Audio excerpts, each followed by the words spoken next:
భవిష్యత్తు. ఈ చదువు లేకపోతే మీరు నిరుద్యోగులైతారు. మీరు చదువుకుంటేనే అగ్రకులాలతో ఈక్వల్గా చేయగలుగుతారనే ఆలోచన వారికి అప్పుడే కలిగింది. ఆనాడు టీవీలు లేవు, సెల్ ఫోన్లు లేవు. ఇవన్నీ లేకున్నా ఆ రోజులలో ఆయన ఆలోచనను తూచా తప్పకుండా బాబాసాహెబ్ అంబేద్కర్ చదువుకొని బ్యారిస్టర్ అయి ఈ దేశానికి స్వాతంత్రం వచ్చిన తర్వాత ఎవరు మన దేశ రాజ్యాంగం రాయగలుగుతారని ఆలోచన చేసి మహాత్మా గాంధీ, పండిట్ జవహర్లాల్ నెహ్రూ, సర్దార్ వల్లభాయ్ మౌలానా గారు కలిసి కడుపు గాలినోడు, పేదరికంలోకి వచ్చినాడు. ఈ రాజ్యాంగాన్ని, భారతదేశ సంస్కృతి, భిన్నమైనటువంటి భాషలు, భిన్నమైన దేవుళ్ళు ఇవన్నీ ఉన్నాయి. దీన్ని బట్టి రాజ్యాంగం రాయాలంటే ఆయన రాయడం వల్లనే ఈనాటికి కూడా ప్రతి ప్రభుత్వం దీన్ని ఇంప్లిమెంట్ చేస్తుంది. కానీ ఇవాళ రాహుల్ గాంధీ గారు కన్యాకుమారి నుంచి కశ్మీర్ వరకు మ్యారథాన్ వాక్ చేశాడు. 4500 కిలోమీటర్లు నడిచిన తర్వాత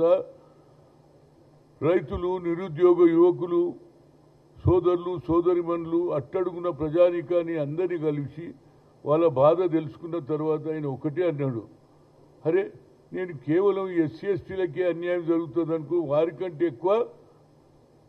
ఎక్కువ సంఖ్యలో ఉన్నటువంటి ఓబీసీలకు కూడా న్యాయం జరుగుతలేదని ఆలోచన చేసి ఆయన ఏమన్నాడు, we come to the power, will conduct caste wise census, జితనా హిస్సేదారి ఉత్తి భాగీదారి అన్న తర్వాతనే మా రాష్ట్రంలో, ముఖ్యంగా తెలంగాణ రాష్ట్రంలో మొన్న జరిగినటువంటి ఎన్నికల్లో ప్రతి బీసీలు, ఎస్సీలు, ఎస్టీలు, మైనార్టీలు అందరూ కూడా అగ్రకులాల్లో పుట్టినటువంటి రాహుల్ గాంధీకి ఇలాంటి మంచి ఆలోచన వచ్చింది.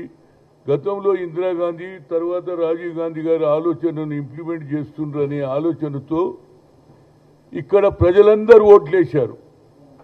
దాని తర్వాత ఆ ఓట్ల కంటే ముందు రాహుల్ గాంధీ సందేశాన్ని గ్రామ గ్రామాలలో, ఉమ్మడి రాష్ట్రంలో ఉన్నటువంటి అన్ని జిల్లాలు తిరిగిన ఆ తర్వాత కామారెడ్డిలో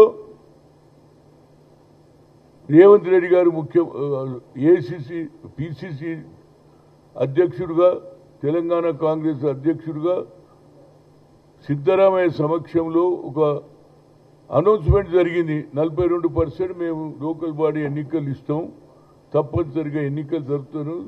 ఆ తర్వాత ప్రభుత్వం వచ్చిన వెంటనే 150 కోట్లు శాంక్షన్, అసెంబ్లీలో బిల్లు పాస్ కావడం, ఆ తర్వాత గవర్నర్కు ఆర్డినెన్స్ పంపిస్తే అది కోల్డ్ స్టోరేజ్లో పోయింది. ఆ తర్వాత ఇక లాభం లేదని ఢిల్లీ కూడా వెళ్ళడం జరిగింది.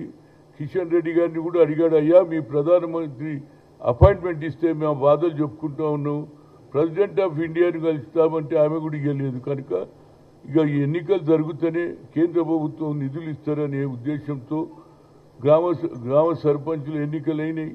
అదేవిధంగా దానితో పాటు మున్సిపాలిటీ ఎన్నికలు కూడా జరిగినాయి. చైర్మన్లు, వైస్ చైర్మన్లు, సర్పంచులు ఎక్కువ సంఖ్యలో. ముఖ్యమంత్రి గారు అన్నారు, నేను ఏదైతే సర్వే చేశామో ఇంటింటికి 56% బీసీలు ఉన్నారని చెప్పడం జరిగింది. దాని ప్రకారంగానే అందరూ ఓట్లు వేశారు.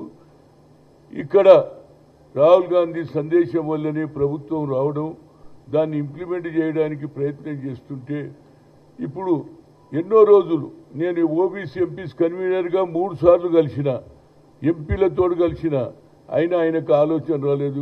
నువ్వు దేశానికి మొట్టమొదటి ఓబీసీ ప్రధానమంత్రి అయినావు, న్యాయం చేయాలి. అదేవిధంగా మాకు ముఖ్యంగా మా ఏదైతే మా సంఖ్య హయ్యెస్ట్ ఉన్నది కాబట్టి ఒక కొత్త సెపరేట్ మినిస్ట్రీ ఓబీసీలకు పెట్టాలి, దానికి సరి అయిన బడ్జెట్ పెట్టాలని చెప్పడం జరిగింది. కానీ కులగన జరపలే. ఇప్పుడు వాళ్ళకు ఒక ఆలోచన వచ్చింది. రాహుల్ గాంధీ గారు కన్యాకుమారి నుంచి కశ్మీర్ తరిచిన తర్వాత తెలంగాణలో బీసీలు మూకుమ్మడిగా కాంగ్రెస్ను గెలిపించిందన్న ఉద్దేశంతో వారికి ఒక కొత్త ఆలోచన వచ్చింది. జనగణం ఏం కూడా చేస్తామన్నారు. నేను చాలా సంతోషపడ్డా. అరే మొట్టమొదటిసారి నరేంద్ర మోడీ జనగణ కానీ 33 షరతులు పెట్టారు. ఆ 33 షరతుల్లో ఒక షరతు ఏంటంటే whether the head of the house holding belongs to schedule caste, schedule tribe and others అని. మేము అదర్స్లో వస్తాంరా బాబు. మా సంఖ్య ఎక్కువ ఉన్నది, ఎస్సీ ఎస్టీల కంటే ఎక్కువ సంఖ్య మాది ఉన్నది. కానీ మా జనగణలో మా కులగణ జరగకపోతే మాకు న్యాయం ఎక్కడ జరుగుతుంది అనేది మా ఆలోచన. ఎందుకంటే కేంద్ర ప్రభుత్వం ఏదైతే హోమ్ మినిస్ట్రీ ద్వారా వచ్చిందంతా ఎవరైతే అమిత్ షా చేతిలో ఉంటుంది, ఏ ఐఏఎస్ కానీ ఏ ఐపీఎస్ కానీ దాని ప్రకారంగా వాళ్ళు ఇక్కడ తెలంగాణలో ఉన్నటువంటి చీఫ్ సెక్రటరీ రామకృష్ణ గారు ఒక తెలంగాణ రాజపత్రం అని తీయడం జరిగింది. అది కులగణ జరగడానికి మొదలు పెడుతున్నారు. ఏదైతే జనాభా లెక్కలు అందులో మా పేరు లేదండి. కనుక ఇది యుద్ధమే చేయాలి. ఇక ఇప్పుడు కాకపోతే జీవితాంతం మేము అడక తినాలనా నేను అడుగుతున్నా. ఓట్లేసే మిషన్లమా మేము? కేవలం మేము ఓట్లు వేసేందుకే పనికి వస్తామా? రాజ్యాధికారానికి పనికిరామా? మేము మా ఏది ఐఏఎస్ ఐపీఎస్ మావులు కావద్దా? కేవలం ఎస్సీ ఎస్టీలో పెట్టినప్పుడు ఓబీసీ ఎందుకు పెట్టలేదని నా ఆర్గ్యుమెంట్. దాని గురించి నా ఉద్దేశంలో తప్పనిసరిగా ఏ విధంగానైతే గతంలో 10 జిల్లాలు తిరిగానో అదేవిధంగా 10 జిల్లాలు తిరుగుతా. ఏది మహాత్మా జ్యోతిరావు పూలే జన్మదిన సందర్భంలో ఆ రోజు అయిన తర్వాత 12th నుంచి అన్ని జిల్లాలు తిరుగుతా. ప్రజలకు చెప్తారే మనకు అన్యాయం జరుగుతుందిరా బాబు. ఇప్పుడు జనగణలో కులగణ మనం జరగకపోతే మనకు ఫ్యూచరే లేదు. బాబాసాహెబ్ అంబేద్కర్ ఆ రోజులు నేను చెప్పాడు అంతరాని తన మీద. అదేవిధంగా ఓబీసీలకు కూడా న్యాయం జరగాలనేది ఆయన ఆలోచనను ఇవాళ అంబేద్కర్ ఆలోచనను పక్కకు పెడుతున్నారు. మా రాజ్యమే నడిపిస్తాం, ఈ దేశంలో హిందూ దేశం కావాలనే ఆలోచన వారిది. కానీ అదే రాహుల్ గాంధీ గారు భారత్ జోడో కలిసి ఉందాం, ఇది సెక్యులర్ దేశం అని ఆలోచన కలిగినటువంటి మన పార్టీకి, మా కార్యకర్తలకు, మాకున్న ఓటర్లకు అన్యాయం జరుగుతుంది. కాబట్టి as a OBC MP former కన్వీనర్గా నేను తప్పనిసరిగా ఈ యుద్ధం చేయకపోతే వచ్చే తరం వారికి ఇక న్యాయమే జరగదా? ఒకసారి అయిపోతే అది అయిపోయింది కదా ఇంకేమున్నదని అంటారు. కనుక ఇవాళ అన్ని కులాలలో చైతన్యం వచ్చింది. చదువుకున్నారు. ఏది మహాత్మా జ్యోతిరావు పూలే ఆలోచన ఇంప్లిమెంట్ చేశారు. అదేవిధంగా మహిళలు కూడా సావిత్రిబాయి పూలే స్కూల్ పెట్టి చదువుకోవాలని చెప్పింది. కనుక అటు మహిళలు ఇప్పుడు యువకులకు న్యాయం జరగాలంటే అన్ని జిల్లాలలో తిరుగుతా. ఉమ్మడి జిల్లాలలో తిరిగి ఈ యుద్ధం మనం చేయకపోతే ఒకసారి కేంద్రం ఒక ఆలోచనతో ఈ ఇంప్లిమెంట్ చేసిన తర్వాత మనకు అడిగే అవకాశం ఉండదు. అంతేందుకు రాహుల్ గాంధీ గారికి చెప్పా, అయ్యా నువ్వు తప్పనిసరిగా ఏది 9th షెడ్యూల్లో పెట్టి ఈ తర్వాత 50 సీలింగ్ను ఎత్తేస్తేనే మాకు న్యాయం జరుగుతుంది, ప్రైవేట్ బిల్లు పెట్టాలంటే దానికి కూడా ఆయన ఒప్పుకున్నాడు. కానీ ఇప్పుడు ఈ పెట్టిన ఏదైతే ఆలోచన ఉన్నదో వాళ్ళు కూడా అంటారు రేపు ఆయన బిల్లు పెడతారు. ఆల్రెడీ జనగణన జరుగుతుంది కదనే, ఇంకేం నీకు ప్రైవేట్ బిల్లు ఇవ్వాలని అక్కడ కూడా మాకు మొండి చేయాలని చూస్తున్నారు. కాబట్టి తప్పనిసరిగా జిల్లాలలో ఉన్న ప్రతి పౌరుడు, ప్రతి స్త్రీ మనకు అన్యాయం అట్టడుగున ఉన్నాం. ఈనాడు కూడా సంచార జాతులు అనుకో, ఒడ్ల రోడ్ అనుకో, కమ్మ రోడ్ అనుకో, సాక రోడ్ అనుకో, మంగళవాడ అందరికీ కూడా చదవాలని ఉన్నది. అలా గొర్రెలు కాసేటోడు కూడా నేను కాయనే నేను చదువుకుంటా అంటున్నారు. తల్లిని లేదు ఇళ్లలో ఏది పని చేస్తూ వంట చేస్తూ ఇల్లు ఊపుతుంటూ పిల్లలను చదివిస్తున్నారు. అలాంటప్పుడు మనం వారికి న్యాయం చేయాలనా లేదా అనేది నాకు ఆలోచన. దీనికి నేను ఆల్రెడీ మహేష్ కుమార్ గౌడ్ గారికి కూడా చెప్పడం జరిగింది. నేను ఎట్టి గతంలో కూడా రాహుల్ గాంధీ గారు ఆలోచన చేసి నేను అన్ని జిల్లాలు తిరిగాను. అదేవిధంగా ఈనాడు కేంద్రం చేస్తున్నట్టు ఏదైతే మమ్మలను అవమానం చేస్తున్నారు. కాబట్టి మాది ఒకటే స్లోగన్, నరేంద్ర మోడీకి హటావ్, ఓబీసీకు బచావ్. అంటే మా ఓబీసీలకు న్యాయం చేయడానికి ఇదే స్లోగన్లో అన్ని జిల్లాలు తిరుగుతారు. నరేంద్ర మోడీ ఉన్నావు, నువ్వు ఓబీసీ అంటావు, మేము కనిపించంరా బాబు నీకు. అంటే నువ్వు ఓబీసీలో ఉండి నువ్వు ఓబీసీలకి అన్యాయం చేస్తుంటే అగ్రకులాలు ఉన్నటువంటి రాహుల్ గాంధీ కానీ రేవంత్ రెడ్డి కానీ ఇక్కడ కులగణ జరిపినాము. దాని ప్రకారంగానే ఇక్కడ ఎన్నికల్లో గెలిచాము. అదేవిధంగా జరిగినటువంటి ఏది లోకల్ బాడీస్లో కూడా మా స్ట్రెంత్ పెరిగింది. మా సంఖ్య ఎక్కువ ఉన్నది కాబట్టి సర్పంచులు అయ్యారు, చైర్మన్లు అయినరు, వైస్ చైర్మన్లు అయినరు. కాబట్టి ఈ యుద్ధం కొనసాగించడానికి నేను నిర్ణయం చేసుకున్నా. తప్పనిసరిగా ఎవరో ఒకరు మాట్లాడుకుంటే ఒక రేపు జరుగుతుంటుంది అనుకో, మనం చూసి ఊరుకుంటే మనం కూడా రేపు చేసిన వాళ్ళం అవుతాం. కాబట్టి తప్పనిసరిగా ఈ యుద్ధం కొనసాగుతుంది.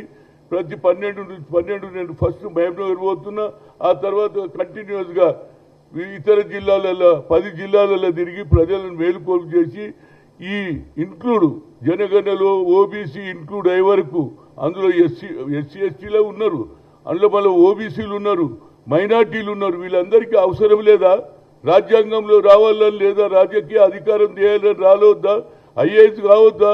ఐపీఎస్ కావద్దా? ఎంతసేపు మేము అడక తినాలిరా బాబు? మీకొకటే ఆలోచన. గతంలో నువ్వు చెప్పినావు, ఇవాళ రిమోట్ కంట్రోల్ ఎవరు? ఏది డాక్టర్ మన్మోహన్ సింగ్ ప్రధానమంత్రి ఉన్నప్పుడు రిమోట్ కంట్రోల్ సోనియా గాంధీ చేతులు అన్నావు. ఇవాళ నీ రిమోట్ కంట్రోల్ మోహన్ భగత్ చేతిలో ఉన్నదా లేదా? ఆర్ఎస్ఎస్ వాళ్ళ ఆలోచన ఒకటే, ఈ దేశాన్ని ముక్కలు చేయాలని, ఈ దేశాన్ని ఏది అడక తినే పరిస్థితి చేయాలి అనేది మీ ఆలోచన. ఈ భారతదేశంలో సెక్యులర్ దేశంగా అన్ని కులాలను అన్ని మతాలను ఆదరించే కాంగ్రెస్ పార్టీకి తప్పనిసరిగా ఫైట్ చేస్తేనే మనకు న్యాయం జరుగుతుంది. ఎందుకంటే నరేంద్ర మోడీ ఆయన ఏదనుకున్నాడో అది చేస్తున్నాడు, తెలుసుకున్నాడు. అమిత్ షా తోటి ఇంటెలిజెన్స్ రిపోర్ట్ వచ్చింది. సార్ మొన్న జరిగినటువంటి ఎన్నికల్లో తెలంగాణ దిక్సూచి అయిపోయింది. ఇక్కడ బీసీలంతా మూకుడు, బీసీలు ఎస్సీలు మైనార్టీలు అంతా మూకుమ్మడిగా కాంగ్రెస్ ఓటేసింది కాబట్టి ఇక్కడ గెలిచింది. కనుక రాహుల్ గాంధీ తీసుకున్న ఈ నిర్ణయానికి వ్యతిరేకంగా ఈనాడు ఈ జీవో తీసేసి దీని ద్వారా సర్వే చేసి ఏది కుల సంఘం చేసి అందులో ఓబీసీలను పక్కకు పెట్టారు కాబట్టి ఆ ఫైట్ కొనసాగిస్తారు. ఇక లాభం లేదండి, ఇక ఫైట్ చేయకపోతే రాదు. ఇప్పటికే కార్యకర్తలందరూ బాధపడుతున్నారు. ఏమి రాబోయి మాకు సంగతి ఏంది, ఈసారి మేము ఎమ్మెల్యేలు అవుతామను. దానివల్ల వచ్చే ఏది డీలిమిటేషన్లో మాకు సంఖ్య కూడా తగ్గిపోతుంది, అసెంబ్లీలో కానీ పార్లమెంట్లో కానీ. కనుక దాని గురించి నా ఫైట్ కొనసాగిస్తా. ఏది ఏమైనా ఈ బిల్లులో మార్చి కేంద్ర ప్రభుత్వం మాది కూడా ఇంక్లూడ్ చేసే వరకు నా ఫైట్ కొనసాగుతుంది అని చెప్తున్నా. ఎందుకంటే ఇవాళ ఏది 11వ తేదీన మహాత్మా జ్యోతిరావు పూలే 18th సెంచరీలో చెప్పినటువంటి మాట నిలబెట్టుకోవడానికి రాహుల్ గాంధీ చేసిన నిర్ణయానికి పోరాడుతాం.